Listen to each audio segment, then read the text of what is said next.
So here's a quick tip for those of you looking to have an unmedicated birth, and not just unmedicated, but a painless birth, a pleasurable birth, a birth that is not shrouded in fear or stress or pain, but it's something that's an experience that you actually enjoyed and were empowered by.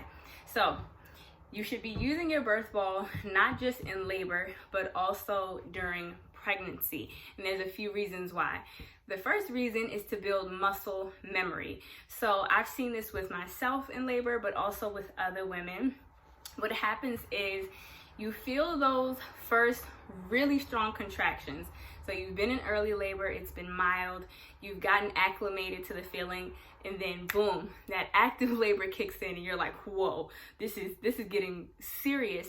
And if you haven't prepared yourself so that you know how to place your mind, how to place your body, how to place your emotions, what can happen is that pain can trigger a fight, flight, or freeze response.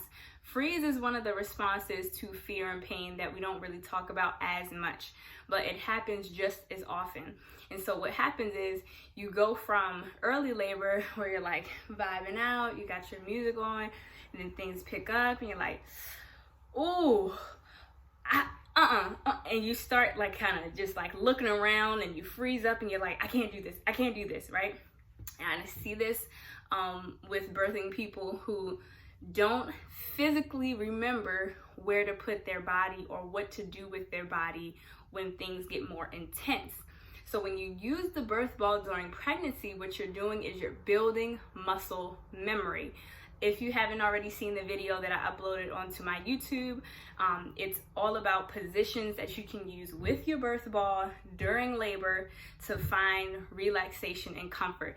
So check out that video and practice those positions throughout pregnancy so that by the time you're in labor, you don't have to think, oh, where should I be putting my body right now? Your body already automatically knows. And I can attest to this because with my first labor, I went to a birthing class. We walked through all the comfort measures and I was like, okay, like all of these feel really good. I'm definitely going to utilize them.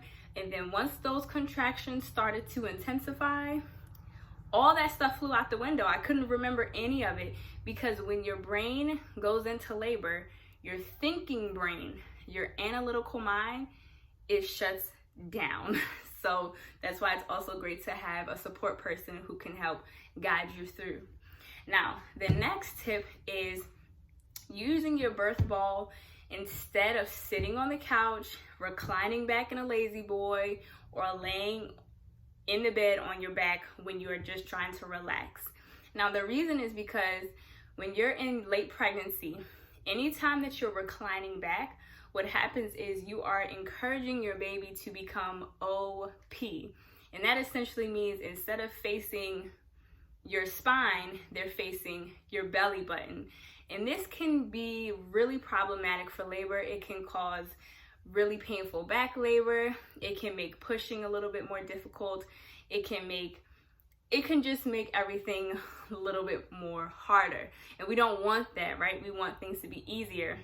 I have a whole video talking about occiput posterior versus occiput anterior, which is just fancy ways of saying which way the baby is facing, either facing the belly button or facing the spine. I'll link that video. Can I talk today? Dang. I will link that video so you can check it out.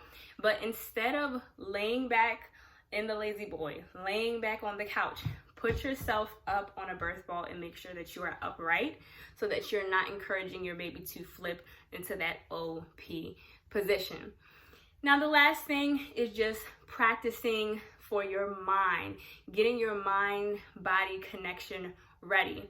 And so there's actually a study, I think it was done on mice, and when the mice were exposed to a painful shock, and they were also exposed to a certain smell, I think it was like the smell of almonds or something, the mice eventually, after getting shocked and smelling the almonds and shocked and all of that, when they were presented with just the smell, their fight-flight response was triggered in anticipation of the shock.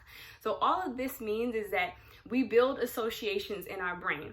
So if you get on your birth ball every single day and say, I am calm. I am at peace.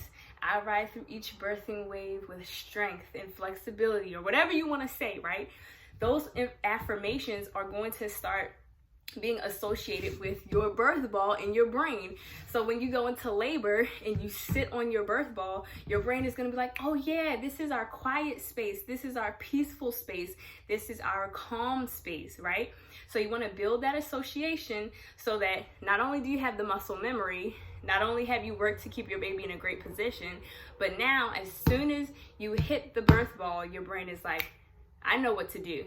And now not only have you built muscle memory in your body, but you've also built a sort of muscle memory in your mind. Okay, those are my quick tips. I hope they helped. If they did, make sure that you thumbs up this video and hit subscribe. And if you're watching this on Instagram, go on over to my YouTube channel, because I mean, that's where all the juice is at, okay?